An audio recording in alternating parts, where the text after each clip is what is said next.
Ça, c'est de l'ivoire de mammouth, vieux de plusieurs milliers d'années. Et aujourd'hui, on va s'en servir pour fabriquer un couteau de chasse d'exception. On va déjà commencer par réaliser la lame, et pour cela, j'utilise de l'acier damas inox très haut de gamme. Je fais la mise en forme à la main et une grosse partie du tranchant avant le traitement thermique. Ce sera une lame relativement courte, avec une bonne prise en main, vu qu'avec ce morceau d'ivoire, on a pas mal de matière à disposition. Traitement thermique classique pour ce type d'acier, une chauffe à plus de 1050 degrés Celsius et un refroidissement contrôlé sous plaque en alu pour une dureté optimale. Ensuite, quelques heures en glace carbonique et un revenu au four pour terminer les traitements thermiques correctement. Alors désolé, j'ai complètement oublié de filmer la partie sur la géométrie et la révélation du damas. Alors voici directement le résultat après quelques heures de travail. Revenons maintenant à notre ivoire. J'en ai eu pour presque 300 balles juste pour ces petits morceaux. Alors autant dire que je vais être extrêmement prudent pour les travailler. Même stabilisé, cela reste un matériau fragile et sensible aux variations de température. D'ailleurs pour l'anecdote, la poussière qui émane lors du ponçage a vraiment une odeur atroce. Pour le collage, j'utilise de l'époxy teinté et on va redoubler de prudence pour ne pas appliquer trop de contraintes, ou cela risquerait de se fendre. D'ailleurs, je profite de cette partie pour vous informer que si vous souhaitez également un projet sur mesure de ce type,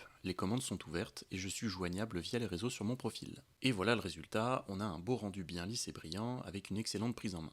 Le temps de faire un étui et il rejoindra son futur propriétaire très bientôt.